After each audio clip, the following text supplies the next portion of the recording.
Hello friends, this is Pushkar Tiwari. So let's discuss about the chapter number Unit 2, Chapter 2, Management Concept and Organizing Behavior of MBA First Semester EKTU. So let's discuss about what is organizing and staffing. Organizing is a group of people who work together for achieving the common goal. Organising क्या है? Organising एक group of people है जहाँ पर लोग आपस में साथ मिल कर के काम करते हैं और किसी कॉमन गोल या फिर कोई भी स्पेसिफिक प्रोजेक्ट को अचीव करने के लिए साथ मिल कर के काम करते हैं, उससे हम लोग ऑर्गेनाइजेशन बोलते हैं। और इस प्रोसेस को करने के लिए हम लोग ऑर्गेनाइजिंग बोलते हैं। यानी कि जो ऑर्गेनाइजेशन के अंदर जितने भी प्रोसेस एक्टिविटीज़ होती हैं, इन सब के प्रोसेस को, ऑल ओवर प्रोसेस को हम लोग ऑर्गेनाइजिंग बोलते हैं। ओके, फॉर एग्जांपल जैसे एक फैक्ट्री हो गया, फैक्ट्री में कई सारे लोग काम करते हैं, मशीन्स चलाते हैं, तो वो एक ऑर्गेनाइजिंग का पार्ट हो गया। Okay, so let's discuss about the type of organisation. Type of organisation कितने प्रकार के होते हैं? ऑर्गेनाइजेशन को क्लासिफाई किया गया है डिफरेंट टाइप्स पे based on their structure and purpose. Okay, तो फंक्शनल ऑर्गेनाइजेशन क्या होता है? फंक्शनल ऑर्गेनाइजेशन को क्रिएट किया गया है फंक्शन के बेस पे। यहाँ पर डिपार्टमेंट जो क्रिएट किए जाते हैं फंक्शंस के बेस पे, जैसे मार्केटिंग का डिपार्टमेंट हो गया, फाइनेंस डिपार्टमेंट हो गया, HR डिपार्टमेंट हो गया। For example, a company like Procter and Gamble has separate department for research and development, marketing and sales. Divisional organisation क्या होता है? डिविजनल ऑर्गेनाइजेशन मतलब डिवीज़न किया जाता है प्रोडक्ट के बेस पे, रीजन के बेस पे, कस्टमर ग्रुप्स के बेस पे। For example, Unilever has separate division for personal care, food and home care. Okay, जैसे कि हिंदुस्तान यूनिलीवर कंपनी जो हो गई, वो अपने प्रोडक्ट के अकॉर्डिंग मार्केट को डिवाइड करके रखती है। जैसे सोप मार्केट हो गया, लक्स के साबुन हो गए, ये सब अलग अलग प्रोडक्ट के नाम पर ये लोग डिवाइड करते हैं, डिवाइड और डिवीज़न करते हैं अपने प्रोडक्ट को। और जितने भी फूड हो गया, होम केयर के प्रोडक्ट हो गए, इसके अकॉर्डिंग ये डिवीज़न करके रखते हैं अपने ऑर्गेनाइजेशन को। सो अभी हम लोग मैट्रिक्स ऑर्गेनाइजेशन की बात करते हैं। मैट्रिक्स ऑर्गेनाइजेशन क्या होता है? मैट्रिक्स ऑर्गेनाइजेशन जो वो कॉम्बिनेशन होता है फंक्शनल और डिविजनल स्ट्रक्चर का। यानी कि यहाँ पर फंक्शनल भी, फंक्शन के बेस पे भी डिपार्टमेंट कैटेगराइज होंगे और डिविजनल स्ट्रक्चर के बेस पे भी कैटेगराइज होंगे। यहाँ पर इस ऑर्गेनाइजेशन में जितने भी एम्प्लॉयज़ हैं, काम करने वाले लोग हैं, कर्मचारी हैं, किसको रिपोर्ट करेंगे? फंक्शनल को भी, डिविजनल को भी। Okay, for example, NASA use करता है matrix structure for its space project. यानी कि जैसे नासा हो गया, साइंटिस्ट लोग हो गए इसके अंदर, ये यहाँ पर मैट्रिक्स स्ट्रक्चर यूज़ किया जाता है स्पेस प्रोजेक्ट के लिए। फ्लैट ऑर्गेनाइजेशन क्या होता है? फ्लैट ऑर्गेनाइजेशन ऐसा ऑर्गेनाइजेशन होता है जहाँ पर कम प्रोसेस होता है, कम हायरार्की होती है और कई सारे लेवल यहाँ पर नहीं होते हैं, बहुत कम लेवल्स होते हैं प्रोसेस में। यहाँ पर किसी को भी रिपोर्ट करना होगा, डायरेक्ट रिपोर्ट कर सकते हैं। प्रमोट होता है फास्टर डिसीजन मेकिंग, यानी कि जब 1 पर्सन डायरेक्टली टॉप लेवल पर जा कर के डिसीजन कम्युनिकेट कर ले रहा है तो वहाँ पर डिसीजन मेकिंग फास्टर होगा। बट जहाँ पर कई सारे प्रोसेस लगते हैं, डिफरेंट डिफरेंट लेवल्स से होकर के कम्युनिकेशन प्रोसेस गुजरता है, तो वहाँ पर डिसीजन मेकिंग बहुत ज़्यादा लेट में होगा, डिले होगा डिसीजन मेकिंग में, तो वहाँ पर ग्रोथ के चांसेस कम होते हैं। लेकिन यहाँ पर जैसे फ्लैट ऑर्गेनाइजेशन में फास्टर डिसीजन मेकिंग होता है। For example, startups like Spotify have a flat structure to encourage innovation. Startups में हम लोग क्या करते हैं? फ्लैट स्ट्रक्चर यूज़ करते हैं इनोवेशन को इंकरेज करने के लिए। ठीक, अभी हम लोग हायरार्कल ऑर्गेनाइजेशन की बात करते हैं। हायरार्कल ऑर्गेनाइजेशन जहाँ पर मल्टीपल लेवल्स ऑफ अथॉरिटी होती है with a clear chain of command. यानी कि कई सारी अथॉरिटीज़ को हमको रिपोर्ट करना पड़ता है, बट यहाँ पर क्या है, क्लियर चेन ऑफ कमांड है। For example government organisation like the military. अभी हम लोग organisation structure and decentralisation of authority की बात करेंगे। ऑर्गेनाइजेशन स्ट्रक्चर का मतलब होता है फ्रेमवर्क, जहाँ पर ऑर्गेनाइजेशन वर्क करता है। क्या स्ट्रक्चर रहेगा, क्या फ्रेमवर्क होगा, क्या रोड मैप होगा एक ऑर्गेनाइजेशन का, उसको हम लोग ऑर्गेनाइजेशन स्ट्रक्चर बोलते हैं। डिसेंट्रलाइजेशन ऑफ अथॉरिटी की बात करेंगे, जहाँ पर कई सारे डिपार्टमेंट्स होते हैं। ओके, तो सेंट्रलाइजेशन में यहाँ पर टॉप लेवल के ऊपर फोकस किया जाता है। यहाँ पर अथॉरिटी सिंगल हैंडेड में के पास होती है, यानी कि किसी एक पर्सन के पास अथॉरिटी होती है, उन्हीं को ही रिपोर्ट करना होता है। One person make the decision and control all over the department. ये होता है सेंट्रलाइजेशन। लाइक स्मॉल बिजनेस हो गए, where the owner make all the decision. Small business हो गया, छोटे मोटे शॉप्स हो गए, वहाँ पर क्या होता है, जो ओनर होता है वही सारे डिसीजन लेता है कि कौन से गुड्स इनसाइड में होंगे, कौन से गुड्स आउटसाइड में होंगे। डिसेंट्रलाइजेशन का मतलब क्या होता है, डिसेंट्रलाइजेशन में हम लोग देखते हैं कि यहाँ पर डिसीजन मेकिंग जो अथॉरिटी होती है वो डिस्ट्रीब्यूट होती है अक्रॉस द लेवल। यहाँ पर डिसीजन मेकिंग एक हाथों में नहीं होती, किसी टॉप लेवल पे नहीं होती है। यहाँ पर डिफरेंट डिपार्टमेंट में डिसीजन मेकिंग की अथॉरिटी को डिस्ट्रीब्यूट कर दिया जाता है। For example large corporation like Google allow teams to make a decision independently.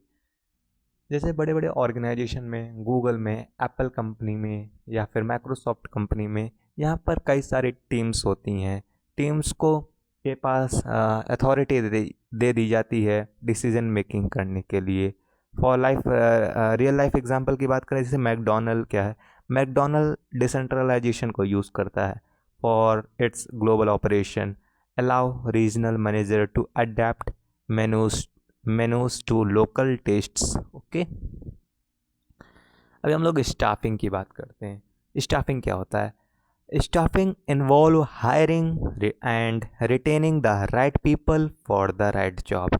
Staffing में हम लोग क्या करते हैं, हायर करते हैं, रिटेन करते हैं राइट पीपल को राइट जॉब के लिए, right people for the right job. Okay, तो इसमें सबसे पहला स्टेप हो जाता है रिक्रूटमेंट। रिक्रूटमेंट में क्या करते हैं हम लोग, अट्रैक्ट करते हैं कैंडिडेट को for job openings.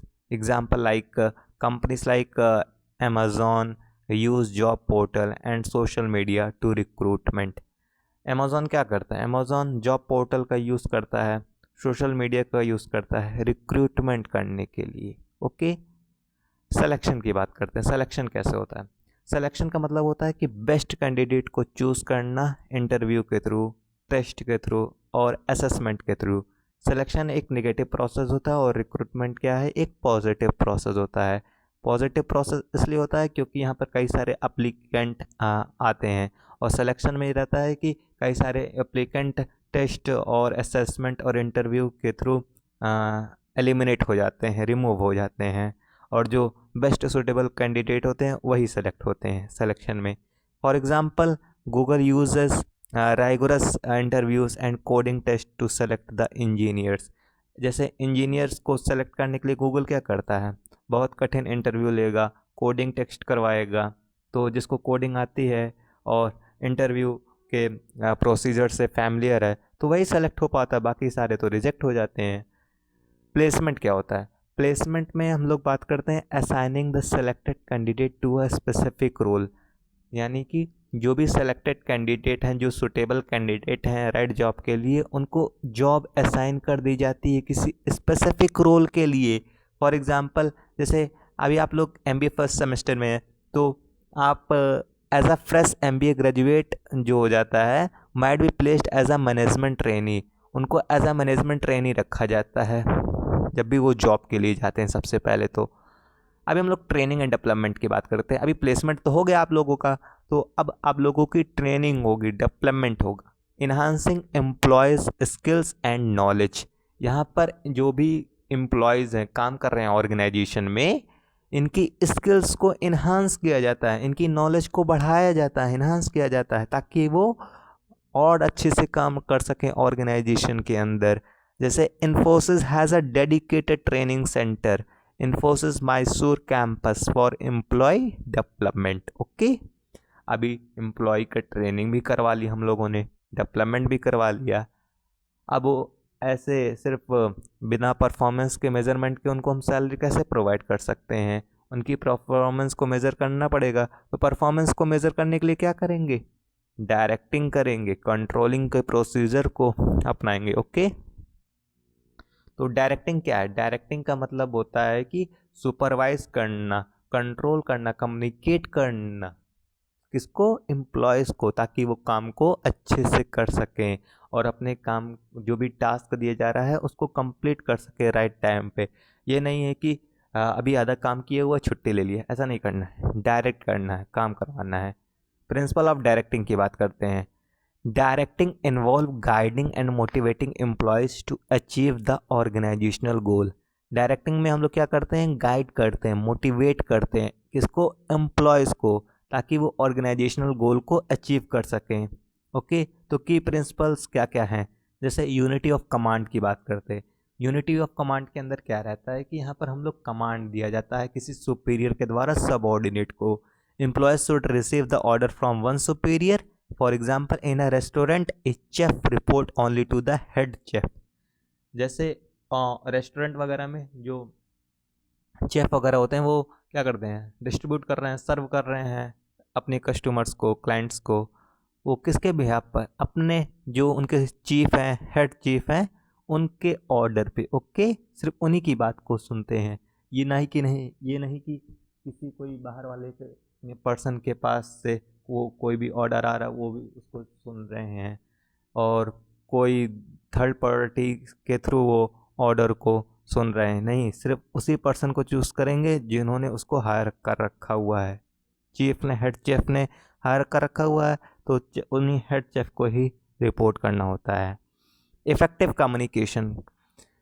Effective communication कैसे करेंगे? इफ़ेक्टिव जो आपका कम्युनिकेशन है वो क्लियर होना चाहिए, कंसाइज होना चाहिए कम्युनिकेशन, तभी तो आप डायरेक्ट कर पाएंगे। अगर आपका कम्युनिकेशन क्लियर ही नहीं होगा, आप आधी अधूरी बात कर रहे हैं और अच्छी तरीके से क्लियर, कंसाइज, ब्रीफ वे में बात नहीं कर रहे हैं, घुमा रहे हैं कस्टमर को, तो वहाँ पर कैसे काम चलेगा?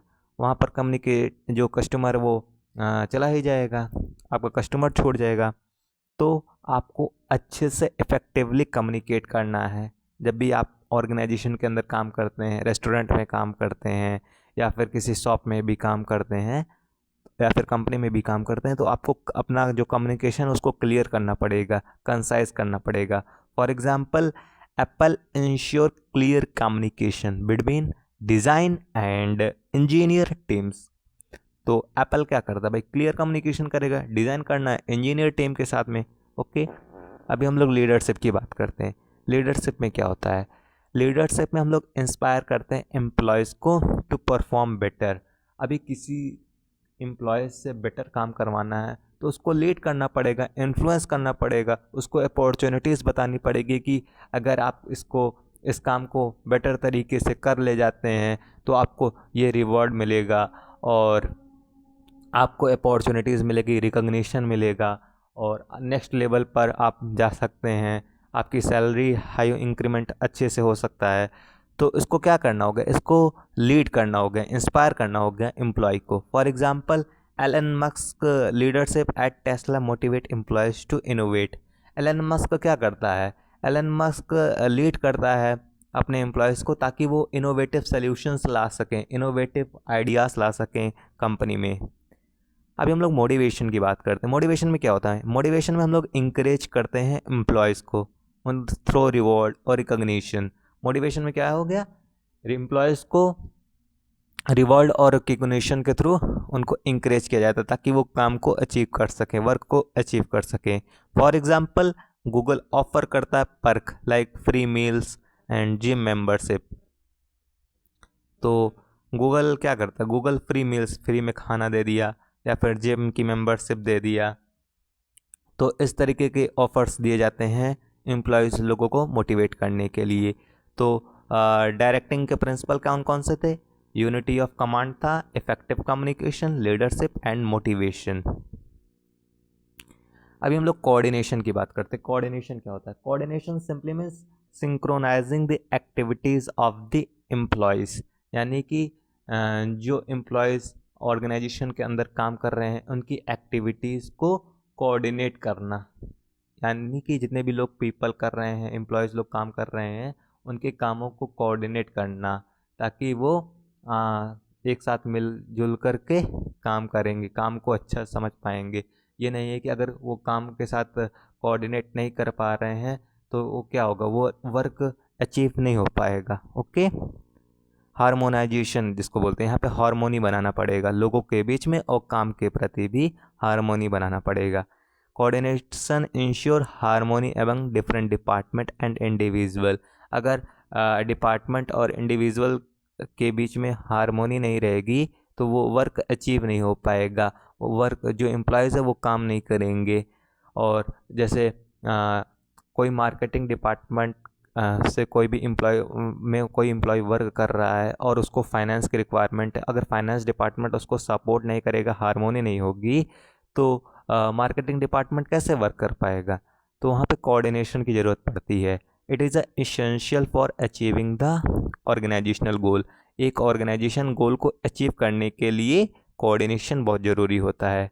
रियल लाइफ एग्जांपल की बात करें, जैसे हॉस्पिटल अगर हम देखते हैं, यहाँ पर डॉक्टर हो गए, नर्स हो गए और एडमिनिस्ट्रेटिव स्टाफ हो गए, ये कोऑर्डिनेट करते हैं पेशेंट केयर को प्रोवाइड करने के लिए। यानी कि पेशेंट के केयर की बात होती है तो ये लोग, आप सब लोग मिलजुल करके तभी पेशेंट का केयर करते हैं। अगर कोऑर्डिनेशन नहीं होगा तो पेशेंट का जो ट्रीटमेंट है वो सफ़र करेगा, यानी कि पेशेंट जो बीमार पर्सन हॉस्पिटल के अंदर है उसको प्रॉब्लम होगी, वो सफ़र करेगा, उसको डिसीज़ हो जाएगी अगर नर्सेस और डॉक्टर्स और या फिर एडमिनिस्ट्रेटिव स्टाफ कोऑर्डिनेट नहीं करेंगे तो। अभी हम लोग डिफरेंट कंट्रोल टेक्निक्स की बात करते हैं। कितने प्रकार की कंट्रोल टेक्निक्स होती हैं? कंट्रोल टेक्निक्स क्यों यूज़ किया जाता है? कंट्रोल टेक्निक इसलिए यूज़ किया जाता है ताकि हम लोग जितने भी डिफरेंसेस निकल कर के आ रहे हैं, जो भी एक्चुअल और स्टैंडर्ड टारगेट था, अगर उनके बीच में डिफरेंस आ रहे हैं तो उनको कोऑर्डिनेट, उनको हटाने के लिए, करेक्टिव एक्शन लेने के लिए कंट्रोल टेक्निक्स का यूज़ किया जाता है। Control techniques help the monitor the performance and ensure the goals are met. तो कंट्रोल टेक्निक यूज़ किया जाता है परफॉर्मेंस को मेज़र करने के लिए और जो भी गोल्स हैं उनको मेट करवाने के लिए। ओके, तो फॉर एग्जांपल जैसे बजटरी कंट्रोल हो गए, यहाँ पर बजट का यूज़ किया जाता है कंट्रोल टारगेट को कंट्रोल करने के लिए, परफॉर्मेंस को मेज़रमेंट करने के लिए। यहाँ पर monitoring expenses against the budget, यानी कि जो बजट बनाया गया, जो हमारे पास एक्चुअल बजट है, यहाँ पर उसके अकॉर्डिंग खर्चों को मैनेज किया जाता है, मॉनिटर किया जाता है। For example a retail store like Walmart track the sales and expenses monthly. जैसे वॉलमार्ट क्या हो गया, मंथली के बेस पे अपने सेल्स और एक्सपेंसेस को ट्रैक करता है। क्वालिटी कंट्रोल किया जाता है, जितने भी प्रोडक्ट हैं उनको इंश्योर किया जाता है कि to meeting the standard. For example Toyota uses the six sigma to maintain the car quality. Six sigma use किया जाता है क्वालिटी को मेज़रमेंट करने के लिए। तो टोयोटा जो कार होती है वो सिक्स सिग्मा का यूज़ करती है कार की क्वालिटी को मेंटेन करने के लिए। परफॉर्मेंस अप्रेजल यूज़ किया जाता है कंट्रोल करने के लिए। यहाँ पर इवेलुएटिंग एम्प्लॉयज़ परफॉर्मेंस एग्जाम्पल्स, यानी कि एम्प्लॉय की परफॉर्मेंस को इवेलुएट किया जाता है कंट्रोल कर दिखाने के लिए, ताकि उसकी परफॉर्मेंस को मेज़र कर सकें। Example, Microsoft conduct annual reviews to assess the employees contribution. Microsoft क्या करता है? माइक्रोसॉफ्ट एनुअल रिव्यू कराता है अपने एम्प्लॉय के कंट्रीब्यूशन का, कि क्या एम्प्लॉय का क्या कंट्रीब्यूशन है, ऑडिट किया जाता है। यहाँ पर जितनी भी एक्यूरेसी होती हैं उनको चेक किया जाता है, checking the financial record for accuracy. Financial record को चेक किया जाता है एक्यूरेसी को जानने के लिए, तभी तो परफॉर्मेंस को मेजर कर पाएंगे जितने भी वर्कर्स काम कर रहे हैं, और गोल्स को मेट हुए हैं कि नहीं मेट हुए हैं। एक for example, Deloitte conduct audit for companies like Coca Cola. जैसे डेलोइट क्या है, डेलोइट एक बिग फोर फर्म है, वो ऑडिट कंडक्ट कराता है कोको कोला की कंपनीज की। ओके, अभी हम लोग बात करेंगे management by exception. Management by exception में ये रहता है कि जो हमारे एक्चुअल टारगेट हैं और स्टैंडर्ड टारगेट है, इनके बीच में जो भी डेविएशन है, उन डेविएशन पे ज़्यादा से ज़्यादा टाइम फोकस करना, ज़्यादा समय देना मैनेजमेंट बाय एक्सेप्शन में। Okay, so this technique focus on addressing only significant deviation, यानी कि जो मटेरियल और सिग्निफिकेंट डेविएशन है from standard, allowing manager to focus on critical issues. तो ये मैनेजमेंट बाय एक्सेप्शन, मैनेजमेंट सिर्फ उन्हीं टेक्निक्स, उन्हीं डेविएशन पे फोकस करेगा जो बहुत ज़्यादा मटेरियल हैं, सिग्निफिकेंट हैं और क्रिटिकल इश्यूज के ऊपर फोकस किया जाएगा। अगर रियल लाइफ एग्जांपल की बात करें तो a CEO of tech company might only intervene if a project exceed its budget by 10% or more, leaving minor issues to lower level manager। यानी कि अगर जो किसी प्रोजेक्ट पे अगर हम लोग काम कर रहे हैं और उसका टारगेट हम लोगों ने रखा हुआ, सपोज 80% टारगेट रखा हुआ है, बट वो अचीव हुआ ओनली 70%, तो वो जो डेविएशन निकल के आ रहा है 10%, उसके ऊपर ज़्यादा से ज़्यादा समय दे करके फोकस करेंगे, ताकि तभी तो हम जा करके करेक्टिव एक्शन ले पाएंगे। तो उसी को हम लोग मैनेजमेंट बाय एक्सेप्शन बोलते हैं। केस स्टडीज़ की अभी हम लोग बात करेंगे कि कौन कौन सी केस स्टडीज़ हम लोग यूज़ कर सकते हैं इसमें, क्या नाम है, ऑर्गेनाइजिंग एंड स्टाफिंग के अंदर। तो केस स्टडी 1 की बात करते हैं। टोयोटा प्रोडक्शन सिस्टम, यानी कि टोयोटा कार के ऊपर। टोयोटा में क्या होता है, ऑर्गेनाइजिंग होता है। ऑर्गेनाइजिंग कैसे करेंगे हम लोग, Toyota uses the matrix structure to manage the global operation. Toyota क्या है, टोयोटा मैट्रिक्स स्ट्रक्चर यूज़ कर रहा है। टोयोटा मैट्रिक्स स्ट्रक्चर हम लोगों ने क्या बताया था कि यहाँ पर कॉम्बिनेशन होता है फंक्शनल और डिविजनल स्ट्रक्चर का। ओके, डिविजनल स्ट्रक्चर का कॉम्बिनेशन होता है। क्यों, ग्लोबल ऑपरेशन को मैनेज करने के लिए। स्टाफिंग की बात करेंगे। स्टाफिंग में कैसे, it invest heavily in training employees through the Toyota production system. Toyota क्या करता है स्टाफिंग के अंदर, ये हैवली इन्वेस्ट करता है एम्प्लॉयज़ लोगों को ट्रेन करने के लिए, ताकि वो टोयोटा प्रोडक्शन सिस्टम के अंदर काम कर सकें, टोयोटा प्रोडक्शन सिस्टम के थ्रू काम कर सकें। ओके, डायरेक्टिंग में क्या करते हैं, डायरेक्टिंग में हम लोग emphasise team work and continuous improvement, like kaizen. Kaizen एक टेक्निक होता है टीम वर्क के लिए, कॉन्टीन्यूस इम्प्रूवमेंट करने के लिए। ओके, तो ये डायरेक्टिंग में हो गया। कंट्रोलिंग में हम लोग कैसे करते हैं, just in time JIT inventory control technique use करते हैं, ताकि जो भी वेस्टेज हो रहे हैं वो कम हो सकें, मिनिमाइज हो सकें। ओके, तो ये टेक्निक को यूज़ होती है टोयोटा प्रोडक्शन सिस्टम के अंदर। ये केस स्टडीज़ हो गई। अभी कंट्रोलिंग की बात करते हैं। कंट्रोलिंग में हम लोग क्या करते हैं, कंट्रोलिंग हो गया था, अभी दूसरी केस स्टडी की बात करते हैं। केस स्टडी 2 क्या है, केस स्टडी 2 में हम लोग गूगल इनोवेशन कल्चर की बात करते हैं। ओके, गूगल कंपनी के ऊपर हम लोग बात करेंगे। यहाँ पर ऑर्गेनाइजिंग हो गया, स्टाफिंग हो गया, डायरेक्टिंग हो गया, कंट्रोलिंग हो गया। तो ऑर्गेनाइजिंग में गूगल क्या करता है, और गूगल क्या करता है, फ्लैट ऑर्गेनाइजेशन स्ट्रक्चर यूज़ करता है इनोवेशन को इंकरेज करने के लिए, यानी कि यहाँ पर कम लेस हायरार्किकल प्रोसीजर का यूज़ करके डायरेक्टली कम्युनिकेट किया जाता है, ताकि जल्दी से जल्दी डिसीजन मेकिंग हो और डिसीजन लो, और ताकि इनोवेशन जल्दी से ज़्यादा इंकरेज हो। ओके, स्टाफिंग में क्या है, स्टाफिंग में हम लोग क्या करते हैं, रिक्रूट करते हैं टॉप टैलेंट्स को थ्रू रैगरस सिलेक्शन प्रोसेस यूज़ करके। तो गूगल क्या करता है, गूगल अच्छे टॉप टैलेंट को रिक्रूट करने के लिए बहुत कठिन सिलेक्शन प्रोसेस का यूज़ करता है, और इंटरव्यू के कई सारे राउंड्स करवाए जाते हैं, ताकि अच्छे से अच्छे एम्प्लॉयज़ हायर कर सकें।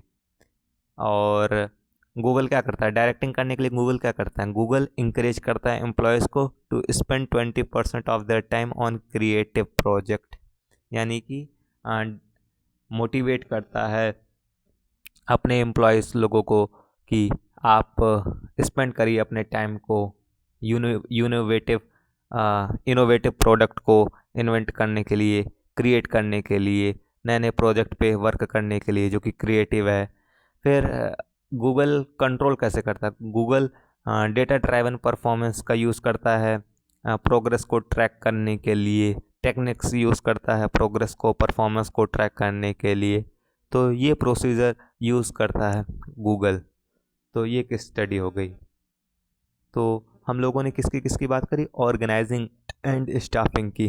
तो ओवरऑल अगर कंक्लूड कर दें इस टॉपिक का, तो यहाँ पर हम लोग ऑर्गेनाइजेशन के टाइप्स बहुत इंपॉर्टेंट हो गए, और मैनेजमेंट बाय एक्सेप्शन बहुत ज़्यादा यूज़ होता है, स्टाफिंग के प्रोसेस हो गए, और रिक्रूटमेंट के प्रोसेस हो गए जो कि एग्ज़ाम में आ जाएंगे।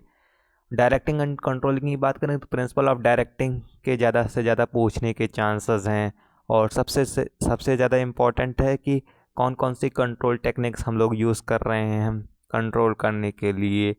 तो हाँ, सबसे इम्पॉर्टेंट इस यूनिट 2 में सबसे इम्पॉर्टेंट यही है कि डिफरेंट कंट्रोल टेक्निक्स का आप यूज़ करिए, डिफरेंट कंट्रोल टेक्निक्स को आप अच्छे से पढ़ लीजिए। Okay, thank you.